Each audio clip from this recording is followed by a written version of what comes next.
tires of the Mercedes G-Wagon screamed against the asphalt of the isolated Osse River bypass.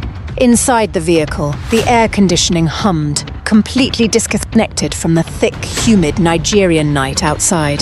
Isokan clutched her phone, her fingers trembling so violently she almost dropped it. She stared at the screen, then at the passenger seat next to her, then back at the screen. "She's gone," Isokan whispered, her voice cracking with a terror that clawed at her throat. "Tiwa, look at this. Look at the screen. She's completely gone." Tiwa, adjusting her heavy gold earrings in the rearview mirror, didn't even look back. A cold, flawless smile played on her lips. "I don't know what you are talking about, Isokan. Drive the car." "No," Isokan screamed, slamming her foot on the brakes. The heavy SUV swerved, fishtailing across the empty highway before grinding to a halt just yards from the concrete edge of the Osse River bridge. Look at the family portal. Look at the group chat.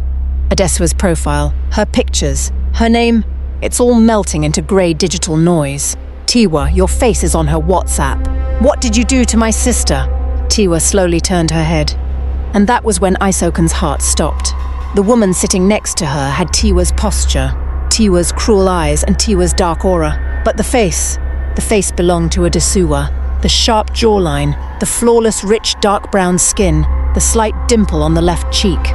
It was a perfect uncanny valley replica of Isokan's own sister. "I am your sister now," the creature with Adesuwa's face said, her voice shifting, warping and morphing until it perfectly matched Adesuwa's soft, melodic tone.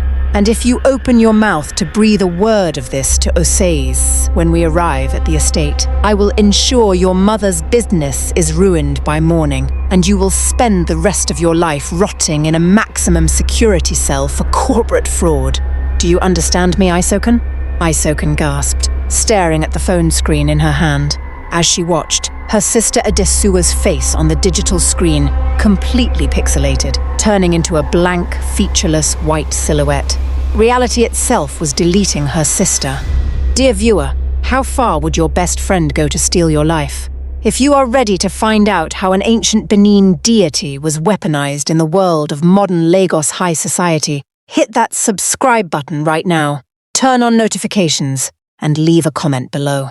Because what happened next on that lonely highway bypass will make you question everyone closest to you. To understand the horror that unfolded on the Osse River bypass, we must go back 48 hours to the glittering compound-secured penthouses of Banana Island, Lagos. Adesuwa was a rising star. At 24, she was a brilliant digital artist and luxury lifestyle creator, known across Nigeria for her old money elegance and pure, untouched soul. Her life was a masterpiece, capped by a proposal that had sent the entire internet into a frenzy. Osaze, a reclusive tech mogul and real estate tycoon, descended from ancient Benin royalty, had proposed to her. He didn't use a diamond. He used an heirloom ring forged from raw, heavy Benin bronze, etched with symbols that dated back centuries. On the morning of the traditional road convoy to Osaze's private estate in Benin City, the mansion was a chaotic swirl of high-fashion designer dresses, camera crews, and security guards. Amidst the noise, Adesuwa's mother, Eki, a fiercely respected high-society fabric merchant steeped in deep ancestral knowledge, pulled Adesuwa into a quiet, locked room. "Sit down, Adesuwa," Eki said, her voice heavy with an unsettling gravity. "Ma, the cameras are waiting downstairs." Adesuwa laughed, her bronze ring catching the morning light. "The convoy leaves in 10 minutes. Let them wait," Eki snapped, her eyes wide with a protective maternal urgency. She reached into a velvet box and pulled out a breathtaking antique coral neckpiece, placing it around Adesuwa's neck. "Listen to me very carefully. You are marrying into a royal bloodline, but you are traveling by road through the lands of our ancestors. The highway bypass you will take crosses the ancient Osse River basin. It is not just water, Adesuwa. It is the home of a primordial water deity, a siren that claims the identity of those who disrespect its boundaries." Adesuwa smiled nervously, adjusting the heavy coral. "Ma, it's 2026. It's just a highway." "Do not play with me, child," Eki whispered, fiercely, grabbing her daughter's wrists. "If your convoy stops by that bridge, do not look into the water." Under no circumstances let a single drop of that river touch skin. If you do, the water will unwrite you. It will swallow your name, your face, and your destiny, leaving you a ghost. Promise me, Adesuwa. Promise me you will not touch the water. I promise, Ma, Adesuwa whispered, chilled by the raw terror in her mother's eyes. But as Adesuwa stepped out of the room, she didn't notice a shadow slipping away from the doorway. Tiwa, Adesuwa's hyper-ambitious best friend and aesthetic consultant, had been listening to every single word. Tiwa was a girl who lived on borrowed luxury, drowning in credit card debt to maintain the illusion of a wealthy influencer lifestyle. For years, she had smiled beside Adesuwa while secretly burning with a pathological, consuming envy. She didn't just want Adesuwa's clothes, she wanted Adesuwa's wealth. She wanted Osaze. She wanted Adesuwa's very existence. And now, she knew exactly how to take it. The road trip from Lagos to the Edo state border was supposed to be a celebration. The convoy consisted of 3 luxury SUVs, filled with bridesmaids, security, and luggage. Adesuwa sat in the lead G-Wagon, flanked by Tiwa and her younger sister Isoken. Isoken, grounded and tech-savvy, was busy managing the logistics on her laptop. But Tiwa was playing a much darker game. Oh my God, Adesuwa. Tiwa suddenly gasped, pointing at the collar of Adesuwa's custom designer bridal gown. What is that? Adesuwa blinked, looking down. What's wrong? There's a massive dark oil stain right on the silk, Tiwa cried out, her voice filled with manufactured panic. The arrival press and cameras in Benin City are going to go live the moment we pull up. You look completely unpolished. Your makeup is tracking under this harsh car lighting too. You look a mess, babe. Adesuwa's confidence shattered. What? How? We haven't even stopped. Don't worry, I have a special premium organic mist and wet wipes in my bag, Tiwa said smoothly, looking out the window.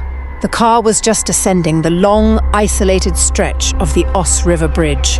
The sun was setting, casting long, bloody red shadows across the dark, still water below. Driver, pull over on the bridge bypass right now. The bride needs a quick touch-up before we hit the city gates. No! Isoken spoke up from the back seat, frowning. Ma said we must not stop on this bridge. Drive past it. Isoken, shut up and let me handle her aesthetics, Tiwa snapped.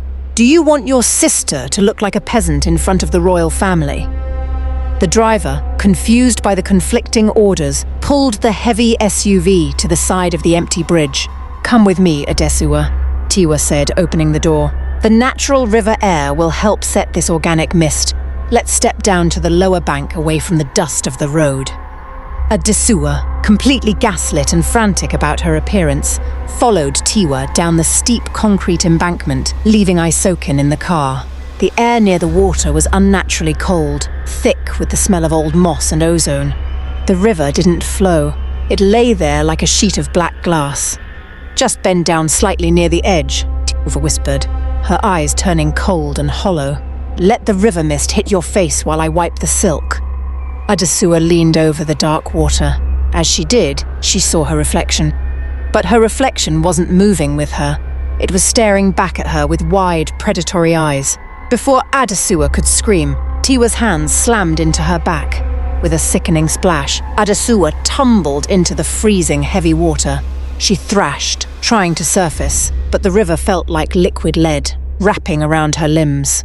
Tiwa rushed down, stepping into the shallows, and ruthlessly jammed her heel onto Adesuwa's shoulder, holding her head deep beneath the black surface. This was always supposed to be my life, Adesuwa, Tiwa hissed under her breath. Then, the ancient folktale met a horrifying modern reality. The water didn't drown Adesuwa. Instead, it began to violently strip her. Adesuwa watched in sheer terror through the dark liquid as her physical features literally detached from her skull, dissolving into the current. Her voice was ripped from her throat in a silent scream, floating away like trapped air bubbles. Tiwa reached down into the water and snatched the raw bronze ring off Adesuwa's submerged finger and tore the coral neckpiece from her throat. The moment Tiwa put the bronze ring on her own finger, a violent, spiritual backlash tore through the air. The ancient ancestral magic of the royal jewelry, recognizing the stolen identity, forced Tiwa's body to warp. Isoken heard a horrific cracking sound from the car. Tiwa's bones shifted, her skin rippled, and her face stretched and molded until she looked exactly like Adesuwa. Down in the dark depths of the river, Adesuwa's body began to calcify. Her skin grew slick, iridescent, and coated in obsidian black scales. Her fingers fused into razor-sharp fins. She was no longer fully human. She was becoming a creature of the Osse. Tiwa stepped back onto the highway, smoothing down the bridal gown, wearing Adesuwa's face like a mask. When Tiwa climbed back into the G-Wagon, Isoken instantly knew. It wasn't just the fact that Adesuwa's phone, Face ID, completely glitched when Tiwa tried to open it, forcing her to rudely type in a passcode. It was the energy. The soft, gentle light that always surrounded Adesuwa Yofa was gone, replaced by a sharp, aggressive arrogance. "Where is Adesuwa?" Isoken demanded, her voice shaking. "I am right here, Isoken," Tiwa said, using Adesuwa's perfect voice. She held up her phone, showing the family portal where Adesuwa's images were actively dissolving into white silhouettes. "And if you ever want to see your mother survive the year, you will accept that I am the only Adesuwa that exists in this world." The convoy arrived at the grand, mega-luxury royal estate in Benin City. Osaze, the billionaire tech mogul, stood at the entrance in traditional white and gold attire. He stepped forward to embrace his bride, but the moment his arms wrapped around her, he froze. His sharp intuition, honed by a bloodline of ancient rulers, sensed a foul, unnatural aura. He looked down at her face. It was Adesuwa. It was the woman he loved, but her eyes were empty. "Are you all right, my love?" Osaze asked, his brow furrowing. "Your hands are like ice, just exhausted from the Lagos traffic, husband." Tiwa smiled, her voice flawless. Osaze looked at the bronze ring on her finger. It belonged there. He looked at the high society optics, the lifestyle bloggers live-streaming the arrival, and the elders watching from the courtyard. Bound by traditional treaties and modern public relations, he could not reject her without absolute proof.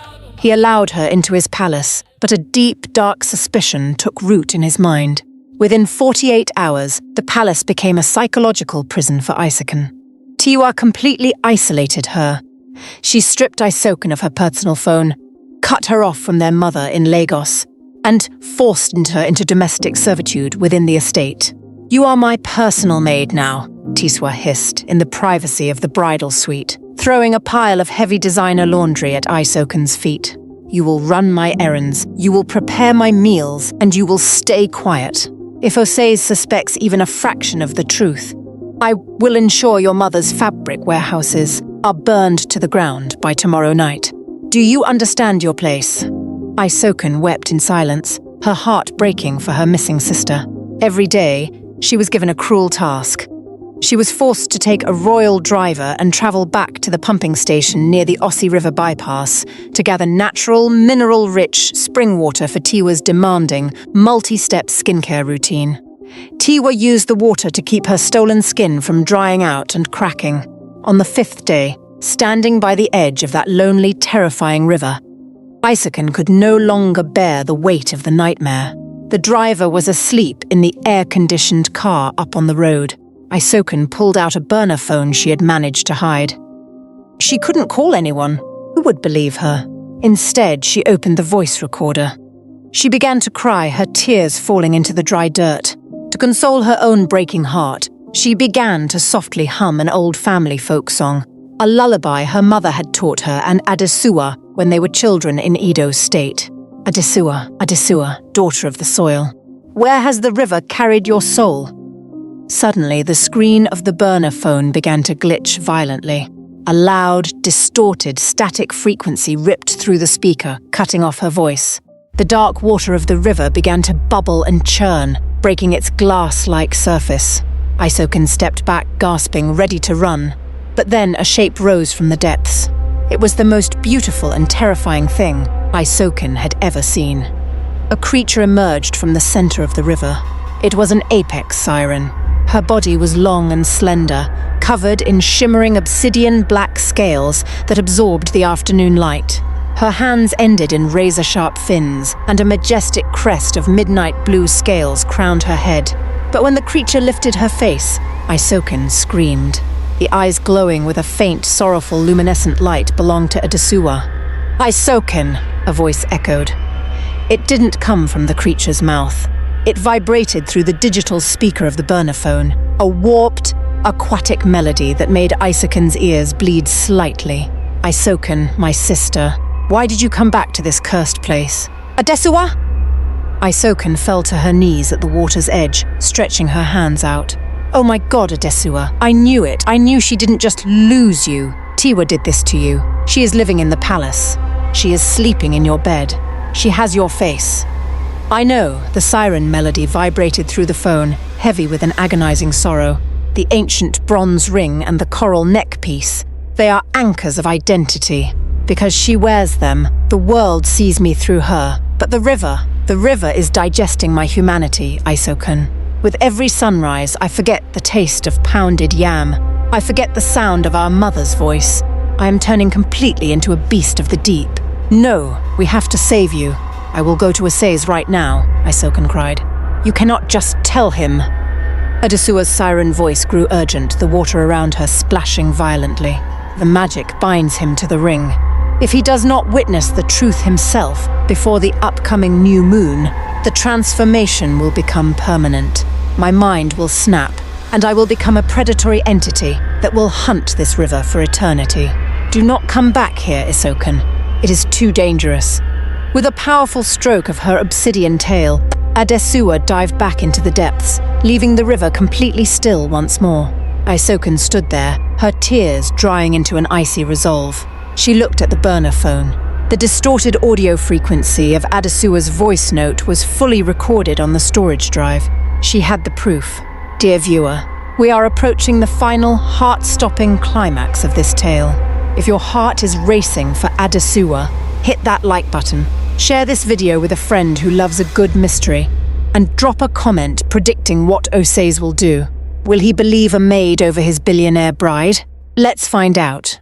That night, inside the high-tech, biometric locked study of the Benin estate, Osaze was staring at his laptop. He was analyzing the digital footprint of his wedding. On social media, millions were celebrating, but his private servers showed that Adesuwa's personal cloud account had completely locked up the moment they crossed the Edo border. The biometrics were a 99% match, but the remaining 1% was an unnatural synthetic anomaly. Suddenly, the multi-room smart home speakers in his study crackled to life. There was no warning. The lights in the room dimmed slightly as a dark, distorted audio frequency filled the space. It was the sound of a weeping girl, followed by a haunting, aquatic psychic melody that vibrated through the very walls of the room. "Osaze, my love, the ring you gave me is on a stranger's hand. Look into the water." Osaze stood up, his skin crawling. He recognized that voice. It was the true, pure soul of the woman he had proposed to in Lagos. Not the cold, demanding woman currently screaming at the staff upstairs. The heavy oak doors of his study clicked open. Isoken stepped inside, holding her burner phone, her face pale but determined. "Who did this?" Osaze demanded, his voice dropping to a dangerous low register. "How did you hack my home network?" "I didn't hack it, sir," Isoken whispered, looking him dead in the eye. "My sister did. The woman in your bed is an imposter. Her name is Tiwa. She used the forbidden waters of the Osse River to steal my sister's face. If you want the truth, you must bring her to the river bypass tomorrow before the new moon rises." Osaze stared at Isoken for a long, agonizing minute. The ancient royal blood in his veins burned with a sudden clarity-inducing fury. "Get out," he said quietly, "and prepare the security convoy for tomorrow morning." The next afternoon, Tiwa was lounging in a silk robe when Osaze walked into the bedroom. "Put on your custom traditional bridal gown, my love," Osaze said, his expression completely unreadable. "The lifestyle bloggers and luxury magazines want an exclusive off-grid river blessing sunset photo shoot at the historic Osse River bypass. It will solidify our brand globally." Tiwa's eyes flashed with a momentary panic. "The Osse River? No, Osaze, that place is dusty and beneath our status. Let's do it at the penthouse pool in Lagos." "The cameras are already setting up on the bridge, Adesuwa," Osaze said, his voice dripping with an icy command that left no room for argument. "Do not keep our guests waiting." An hour later, the luxury convoy pulled up to the concrete bypass of the Osse River. The sun was a dying ember on the horizon, casting a bloody crimson glow across the water. Tiwa stepped out of the G-Wagon, her heavy designer silk dragging in the dirt. She looked at the riverbank, her heart hammering against her ribs. There were no bloggers. There were no cameras. There were only 3 village elders, a traditional Benin priest, clad in sacred white cloths, and Isoken. Osaze, what is the meaning of this? Tiwa demanded, backing toward the car. Where is the press? Osaze didn't answer. He stepped forward with a speed that defied his size. He grabbed Tiwa's left wrist with a grip of absolute iron. Before she could scream, he twisted her hand and violently ripped the raw Benin bronze ring off her finger. A high-pitched, spiritual screech echoed across the highway. The moment the ring left her finger, the priest cast a handful of sacred sea salt into the dark river. Adesuwa, daughter of Eki, your bloodline calls you home, arise. The river erupted. The obsidian black siren burst through the surface, her massive fins slicing through the water, her glowing eyes locked onto the bridge. The security guards, terrified, threw heavy, blessed iron nets into the shallows, ensnaring the creature and dragging her onto the concrete bank. Look at what you created, Tiwa, Osaze roared, throwing the stolen ring at her feet. As the ring left Tiwa's possession completely, the broken ancestral magic collapsed on top of her. A horrific transformation rippled through her flesh. Her stolen face began to melt and warp, the skin wrinkling and sliding away like wet clay until her true, plain, fear-struck original form was revealed to the world. No, Osaze, please. It was for love. I loved you more than she did, Tiwa screamed, crawling on her knees. But the priest ignored her. Build the vapor ring. Fast. The villagers quickly arranged a massive circle of sacred white sage and glowing, ceremonial brass embers around the thrashing, scaling body of the siren. They ignited the fuel. A thick, intense cloud of white, aromatic steam enveloped Adesuwa. Through the thick vapor, Isoken and Osaze watched as the obsidian scales began to literally crack and evaporate into the air.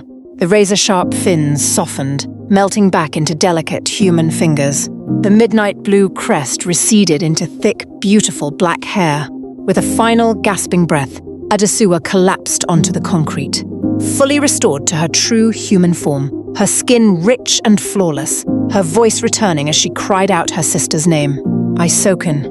Isoken rushed forward, wrapping her sister in a warm blanket, while Osaze fell to his knees beside them, clutched Adesuwa's hand, and slid the bronze ring back onto its rightful finger. The judgment of the royal bloodline was swift and merciless. Tiwa was stripped of her phones, her luxury clothes, and her digital footprint. Osaze's tech team completely scrubbed her name and profiles from the internet, effectively deleting her existence from the modern world. Bound in traditional rough sacks, she was quietly banished to a remote, off-grid community farm deep within the dense interior forests of Edo State. Condemned to live out her days as a forgotten laborer in the dirt. Completely erased by the world she tried so desperately to deceive. Justice had been restored to the Benin kingdom.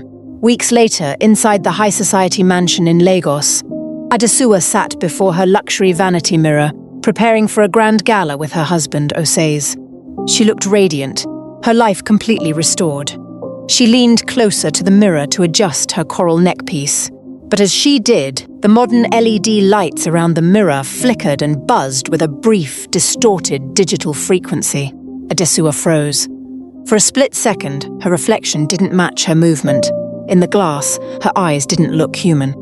They flashed with a sharp, predatory, luminescent glow of the obsidian river siren. A slow, chilling smile spread across her face. Because you see, dear viewer, you can leave the river, but the river never truly leaves you. Thank you for watching this urban legend unfold. If that final twist sent shivers down your spine, make sure to hit that subscribe button. Give this video a massive thumbs up, and leave a comment below telling me, do you think Osaze is truly safe in that mansion? See you in the next story.